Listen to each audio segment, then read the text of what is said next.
Capítulo 7. O que aconteceu na rua. Escravo, por quanto tempo terei de esperar pela minha carruagem? Bradou a feiticeira. Tio André encolheu-se todo. Agora, na presença dela, os pensamentos bobos que tivera ao espelho foram desaparecendo. Tia Leta levantou-se logo e foi para o meio da sala. André, quem é esta jovem, se é que tenho o direito de saber? Perguntou em tom glacial. Uma distintíssima estrangeira, muito importante. Asneira, disse tia Leta, virando-se depois para a feiticeira. Saia desta casa imediatamente, sua sirigaita, ou eu chamo a polícia. Achava que a feiticeira era artista de circo e, além disso, não consentia braços nus. Quem é esta mulher? Perguntou Jades. Ajoelhe-se, sua ordinária, antes que eu a desmonte. Cuidado com as palavras que usa na minha casa, senhorita, disse tia Leta. Nesse momento, tio André teve a impressão de que a rainha ficara ainda mais alta. Seus olhos faiscavam. Estendeu o braço e pronunciou umas palavras de som assustador, como fizera para destruir o portal de Charne. Nada aconteceu. Tia Leta, pensando que aquelas palavras horríveis fossem um inglês mal falado, disse: Já estou entendendo. A mulher está bêbada, completamente bêbada. Nem pode falar direito. Deve ter sido horrível para a feiticeira perceber que o seu poder de reduzir pessoas a pó não funcionava em nosso mundo. Mas só perdeu a compostura por um segundo. Sem gastar tempo com palavras, agarrou tia Leta pelo pescoço e pelos joelhos, levantou-a acima da cabeça como se fosse uma boneca de pano e fez o lançamento. Enquanto tia Leta rodopiava no ar, a empregada, que estava tendo um dia de maravilhosa animação, enfiou a cabeça na porta e disse: O cabriolé chegou. Vamos, escravo, disse a feiticeira para tio André. Ele tentou resmungar qualquer coisa como uma lamentável violência, mas ficou mudo ao erguer os olhos para a rainha, que o conduziu para fora da casa. Diggory veio correndo pelas escadas e chegou a tempo de ver a porta da rua sendo fechada. Puxa, agora ela está solta em Londres e com tio André. Pode acontecer tudo neste mundo. Seu Diggory, disse a empregada, que estava vivendo um dia maravilhoso. Acho que Dona Letícia está um pouco machucada. Ambos correram para a sala de estar. Se tia Leta tivesse caído na madeira do assoalho ou mesmo no tapete, teria de certo quebrado todos os ossos. Por pura sorte, havia caído no colchão. Era uma velha dura, como costumavam ser as tias solteironas daquele tempo. Depois que cheirou seus sais, descansou por alguns minutos e disse que não era nada. Apenas algumas manchas roxas. Não demorou a comandar a situação, falando à empregada. Sara, vá imediatamente à delegacia dizer que há uma doida solta por aí. Eu mesma levo o almoço de Dona Mabel. Dona Mabel era a mãe de Diggory. Depois de almoçar com a tia, o menino pôs-se a pensar profundamente. O problema era o seguinte: como enviar a feiticeira para o mundo dela, ou pelo menos expulsá-la do nosso o mais cedo possível? O importante, fosse como fosse, era impedir que ela continuasse a tumultuar a casa. Não podia, de maneira nenhuma, ser vista por sua mãe. Igualmente, se possível, não deveria tumultuar a cidade de Londres. Diggory não estava na sala de estar quando ela tentou desmontar tia Leta, mas tinha assistido ao desmonte do portal de Charne. Não sabia que ela perdera seus medonhos poderes em nosso mundo, mas sabia que pretendia conquistar a Inglaterra e o resto. Naquele momento, só podia estar desmontando o Palácio de Buckingham ou o Parlamento.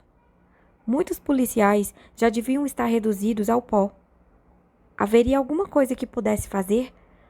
Os anéis funcionam como ímãs, pensava ele. Se eu tocar nela e agarrar o amarelo, iremos para o bosque entre dois mundos. Será que ela perderá suas forças de novo ao chegar lá? Ou foi apenas o choque da primeira experiência? Tenho de arriscar. E como é que vou encontrar aquela imbecil aqui em Londres? Aliás, acho que tia Leta não me deixará sair se eu não disser aonde vou. E o dinheiro que tenho não dá nem para a condução. Nem sei onde começar a procurar. Será que tio André ainda está com ela? Por fim, concluiu que só podia fazer uma coisa: esperar que tio André e a feiticeira voltassem. Se voltassem, agarraria a feiticeira e colocaria o anel amarelo antes que ela entrasse em casa. Tinha de ficar observando da porta da rua como um gato de olho num rato. Foi para a sala de jantar e amassou o rosto contra a vidraça. Podia ver os degraus da entrada e a rua, e ficou imaginando o que Polly estaria fazendo. A primeira hora escorreu lentamente. Polly havia chegado tarde para o jantar, com as meias e os sapatos muito molhados. Quando lhe perguntaram onde estivera e o que andara fazendo, respondeu que tinha saído com Diggory Kirk. Havia molhado os pés numa poça. A poça estava num bosque. Onde era o bosque, não sabia. Em algum lugar da cidade? Parecia um parque. A mãe de Polly achou então que a filha havia ido, sem dizer nada a ninguém, a um lugar de Londres que não conhecia, brincando aí de chapinhar em poças. Resultado, tinha sido uma menina muito levada e estaria proibida de brincar com o tal de Diggory se aquilo acontecesse de novo. Não ganhou sobremesa e não devia sair do quarto por 2 horas. Acontecia isso com muita frequência naquele tempo.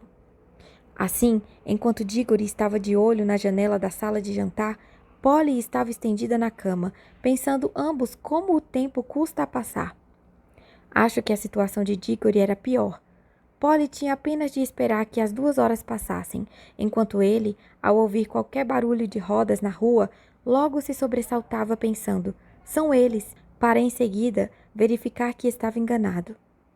Entre esses falsos alarmes, o relógio continuava soando e uma mosca esvoaçava na vidraça, fora do alcance da mão. Era uma dessas casas que ficam muito quietinhas e aborrecidas durante a tarde e que sempre cheiram a carne de carneiro. Um pequeno fato aconteceu durante a longa espera. Uma senhora chegou à porta, trazendo umas uvas para a mãe de Diggory. Tia Leta foi recebê-la e Diggory não pôde deixar de ouvir a conversa entre ambas. Que uvas maravilhosas, disse a tia. Ela vai gostar tanto. Mas coitada da minha Mabelzinha. Acho que agora só uma fruta da terra da eterna juventude poderia fazer bem a ela. Frutas desse mundo já não resolvem, infelizmente. As duas começaram a falar baixo e ele não pôde escutar mais. Caso Diggory ouvisse sobre a terra da eterna juventude uns dias antes, teria pensado que tia Leta falava de algo sem nenhum sentido verdadeiro ou especial, como é costume entre as pessoas grandes. Mas de repente ocorreu ao menino que sabia agora que os outros mundos existiam de fato e já estivera em um deles. Assim tinha de existir em algum lugar a terra da eterna juventude. Quase tudo devia existir. Devia existir num outro mundo alguma fruta que realmente curasse sua mãe. E sabemos o que acontece quando uma pessoa tem a esperança de obter uma coisa desesperadamente desejada. Parece bom demais para ser verdade. Mas tinha de ser verdade. Tantas coisas estranhas já haviam acontecido e possuía os anéis. Poderia explorar um por um todos os lagos do bosque e depois mamãe vai ficar boa. Tudo certinho de novo. Chegou a esquecer-se da feiticeira. A mão já estava quase segurando o anel amarelo quando ouviu um galope de cavalo. Que será? Algum carro de bombeiro? Onde será o incêndio? Ih, está vindo para cá. Oh, não, é ela. O cabriolé foi o primeiro a surgir. Não havia ninguém na boleia. No teto do cabriolé, não sentada, mas em pé, gingando com um equilíbrio magnífico, surgiu da esquina, com uma roda no ar e a toda velocidade, a rainha Jades, o terror de Charne. Seus dentes estavam à mostra, seus olhos relampejavam, seus compridos cabelos caíam nas costas, brilhavam como a cauda de um cometa, castigava o cavalo sem pena. As ventas do animal estavam dilatadas e vermelhas, espumando, o cavalo galopou, feito um doido, até a porta de entrada e ergueu-se sobre as patas traseiras. O cabriolé bateu contra o poste, espalhando-se em pedaços por todos os lados. Com um salto acrobático, a feiticeira esquivou-se a tempo do choque e foi aterrissar no dorso do animal. Ajeitou-se na montaria e inclinou-se para a frente, dizendo coisas ao ouvido do cavalo. Não eram certamente coisas para acalmá-lo, mas para excitá-lo ainda mais. Outra vez ergueu-se sobre as patas traseiras e começou a relinchar como se berrasse. Era todo olhos e patas e dentes. Só um exímio cavaleiro se aguentaria em cima dele. Antes que Diggory tomasse fôlego, novas coisas começaram a acontecer. Outro cabriolé parou aos pinotes atrás do primeiro. Dele saltaram um homem gordo, vestindo sobrecasaca, e um policial. Chegou depois mais um cabriolé com 2 policiais. Umas 20 pessoas, na maioria meninos que não têm nada a fazer, apareceram em bicicletas, fazendo soar as campainhas, dando vivas e vaias. Por fim, surgiu um bando de gente a pé, rostos afogueados com a corrida, divertindo-se a valer. Janelas abriram-se em todas as casas da rua, e empregadas e mordomos surgiram em todas as portas, queriam apreciar a bagunça. Enquanto isso, um velho senhor tentava desvencilhar-se dos restos do primeiro cabriolé. Muitos correram para ajudá-lo, uns puxando-o para um lado, outros para o outro.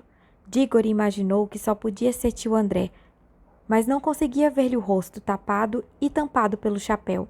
O menino saiu correndo e juntou-se à multidão. É esta a mulher, gritava o homem gordo apontando para Jades. Cumpra o seu dever, seu guarda. Levou coisas valiosíssimas da minha loja. Veja só o cordão de pérolas no pescoço dela. É meu, e além disso me deixou de olho roxo.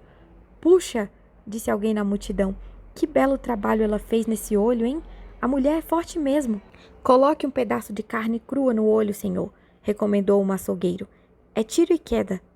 Um momento, falou o chefe de polícia. Que confusão é esta aqui? Foi o seguinte. Ela...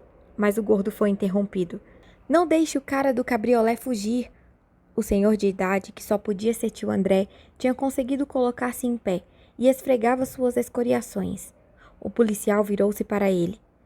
Afinal, o que está acontecendo aqui? Onf, punf, honf, era a voz do tio André de dentro da cartola. Pare com essa palhaçada, disse o policial com a voz severa. Não é hora de brincar. Tire logo essa cartola. Era mais fácil falar do que fazer.